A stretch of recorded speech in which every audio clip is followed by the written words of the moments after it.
Okay, welcome again. We're doing something a little different today, and we're actually going to do a little bit of audio work. It's not usually what I do, but I have built a lot of stereo boxes and stuff back in high school, and we won't talk about how long ago that was. But I'd like to first of all thank Joe Losky at Absolutely Creative Customs in Colorado. He supplied all the audio equipment here today. So what I've got to start off with is, this is going in my Suburban. This is the rear quarter panel piece that covers the back quarter there, and it had a speaker grill there, so I thought, oh cool, there's probably room for a box there, but there's not. There's actually our fuel, this is the back of the fuel neck, so they have a big box there. Only room I have is this little area here, which is only 7 inches across and about 7.5 inches wide. So the box is going to kind of have to go over the wheel well. Now, I'd love to do a ported enclosure, and so that's what we're going to try to figure out first, is if I can actually fit a ported enclosure in here, because it needs about 1 foot of airspace where the sealed box would need 1/2 foot. So I'll show you how to convert and find your air volume inside your box. This is a piece of cardboard, a cardboard box that I kind of mocked up to see what would fit in there.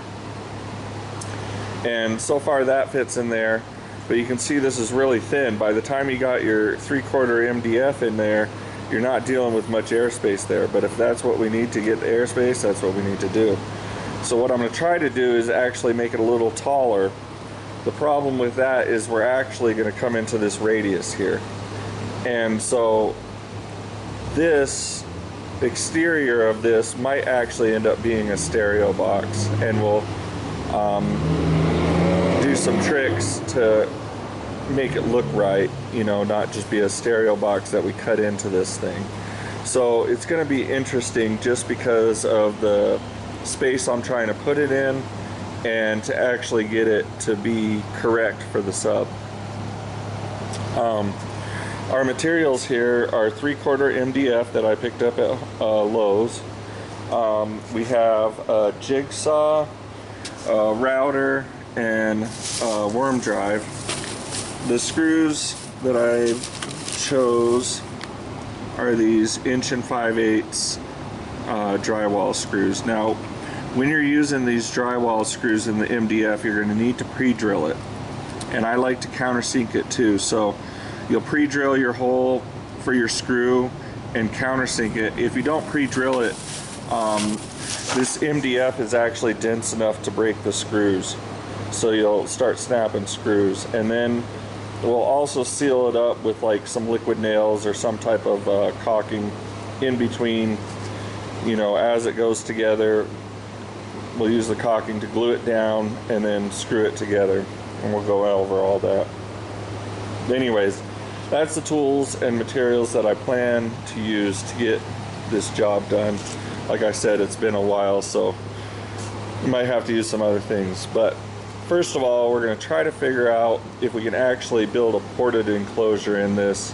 And if we can build a ported enclosure in this, it's going to be very interesting and probably pretty complex. So we'll see if we can do that first. If we don't have the room, then we'll just go to a sealed enclosure. So this was the biggest enclosure that we can make here. Now, our internal volume here, we do length times width times height, and you divide it by 1.728. What that's going to do is it's converted to inches to cubic feet. Now, we wanted to get, if you have a ported enclosure, we want around 1 foot of airspace, but you have to account for the port. So if we were to put a 5-inch port in here, which we really actually couldn't because this is just right at 5, It would need to be 19 inches long. So that's going to take up about 0.25 to 0.5 of airspace for that port. So we needed to, for a ported enclosure, we needed 1.25 to 1.5. The best we could do is 1.05. So we don't have enough room to do a ported enclosure. So the next thing would be to do 0.5 cubic feet, half a cubic foot of airspace. So if we cut it off here, we'll be right at 0.54, which is close enough. Now, what you want to do is your external dimensions here, your length times width times height, your external dimensions aren't what you're looking for. You're looking for internal. So if you can measure out the outside of your enclosure, and since we're using 3/4 MDF here, you'd subtract 1.5 inches. If you're just doing the one side here, you know, you're going to take that 1.5 inches off. If you have an angle like I have here, what I did was block it out, and now you're going to just divide it by 2. So you're going to cut that in half. And so that will give you this triangle of volume.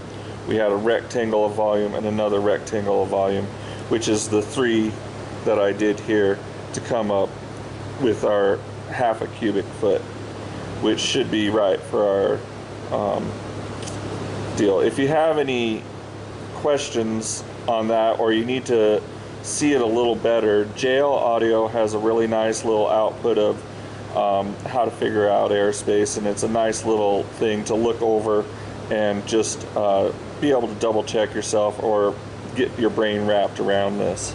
So we'll make this is going to be our new back piece.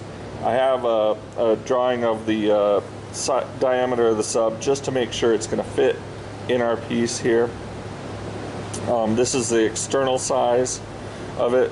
So this sub is 9.25 inches, so it's a little bit smaller than this.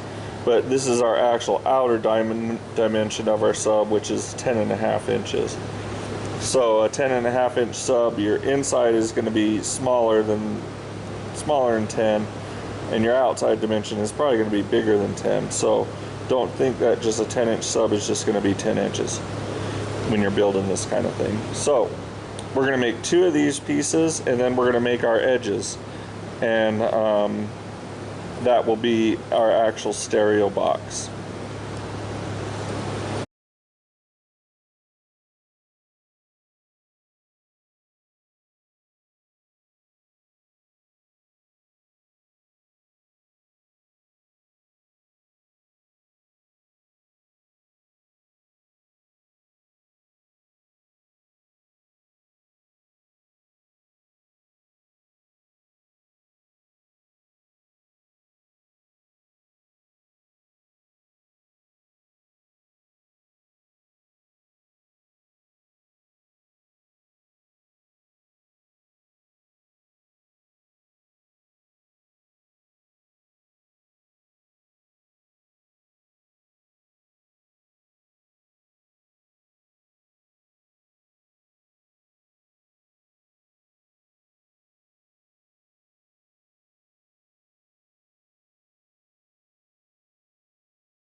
You can wave to the camera there.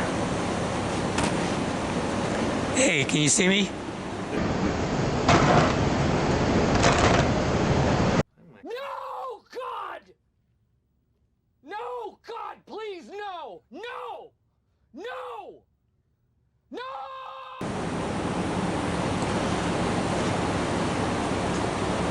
So we have our pieces made here. What I'm going to do now is I'm going to drill and pre-drill and countersink all the screws so we can kind of have some stuff to fit it up together after we get the caulking in there to seal it up. But for now, I'm going to take this extra board here. I'm going to draw around the outsides so I know where my screws can go. I also like to measure out equally how the screws goes down through here. So I'll actually measure out and make them evenly spaced as they come down through here.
Thought we had an earthquake, but it was just them blasting up there. Sometimes we'll get a little tremor here.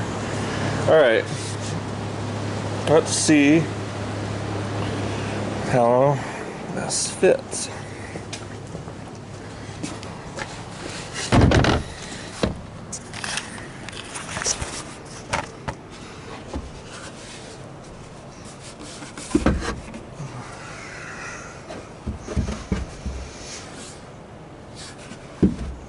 I'm gonna have to get rid of a little screw there. Little guy's holding us up. Let's do that. Okay, we got the little tab out of there with a pair of snips and hammered it down. And now we're fitting. You can kind of see our line here where our interior panel goes. Now we'll cut out our speaker hole and start working on our cover board.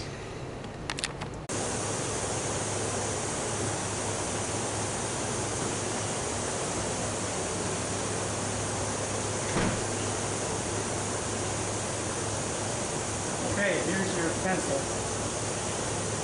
Good. Yep.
Alright, now what we're going to try to do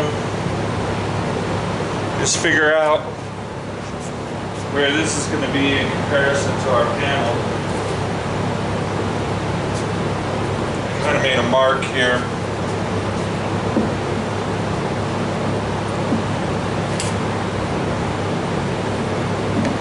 on where the edge of the box is. So our edge of our box is right here. But you can see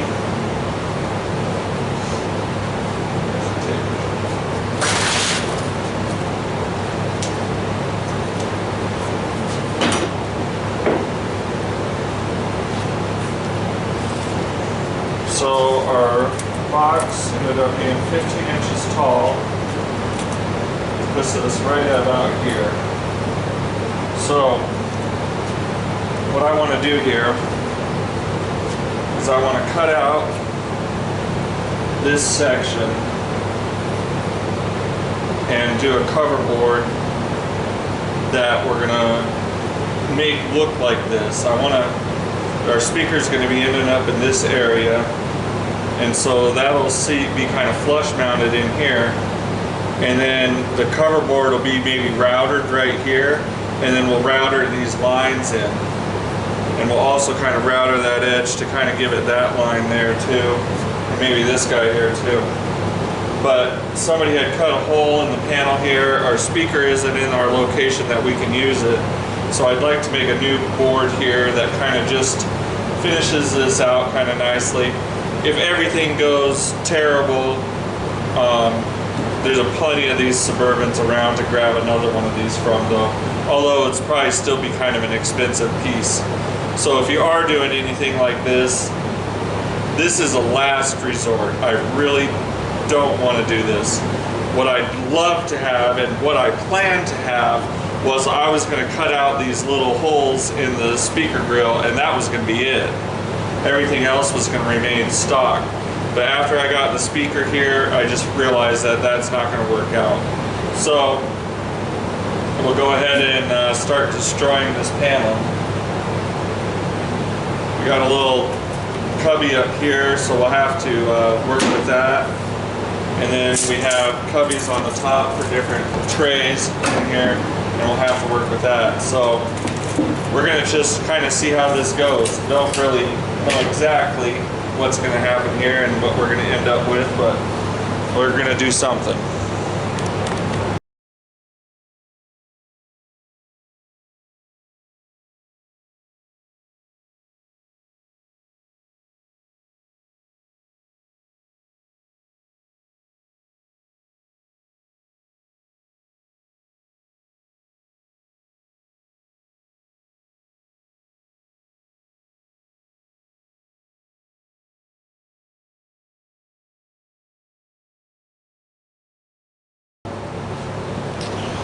Alright, so we got our board here. This is our board that we're going to fit in that piece.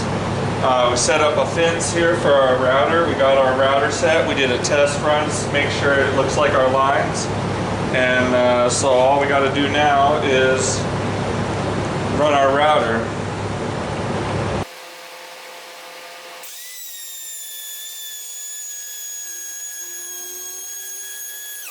It's nice to have all of our wood here so we can run this fence.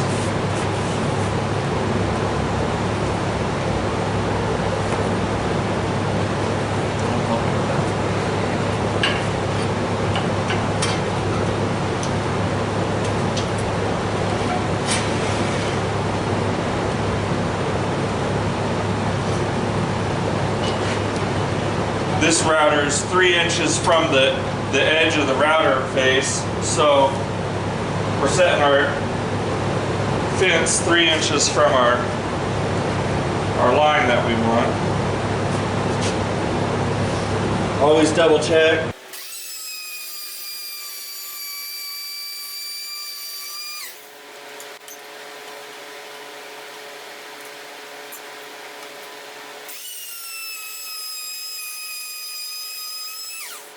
That one was nice to have our full sheet, because you can see our sheet would have ended here, so our fence wouldn't have been able to go on there and do our pieces here.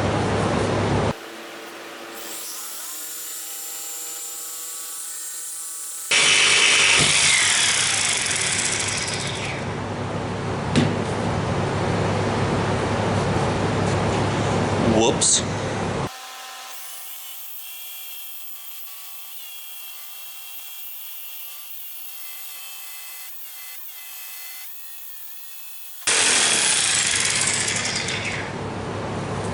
It doesn't like those grooves. And another one? What we learned today is you might need longer blades. Probably gonna end up with a lot of the same result. Doing the same thing over and over again, expecting a different result is stupidity. Thank you, Sir Ruben.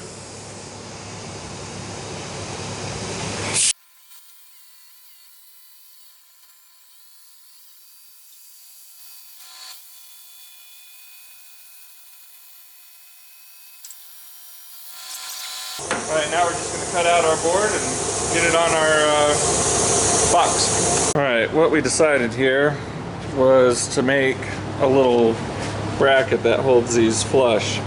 So what we got is a little piece of metal that we bent to kind of flush mount that. So we're going to bend us another one here so we can get this end to stay straight. And then there's a little bit of flexibility there to where when this snaps in, you know, it just keeps these pieces right, which is turning out pretty well, I think. What do you think, Mr. Rubin? Thumbs up. That's what I think. Okay, we got our box here. We're just filling in the screw holes that we screwed our cover board to our box with. It'll just help with the upholstery, you know, it won't show those spots. Not that it probably would, but it most definitely might. And then you can see our flanges here that we made to screw our piece on. So we'll sand these and then we'll start doing our fabric, which we picked out some vinyl from just a regular Joann fabric. And you can see it's close, so we'll use that. And then we'll see how she goes. Okay, so we got our amp mounted in there, why everything's wired up. And now we'll tuck our box back in there and get everything buttoned up. Alright, there's our finished product. Everything tucked in there, nice and neat. Sounds good too. Thanks again, Joe. Absolutely Creative Customs, Boulder, Colorado. And we'll head on the road here.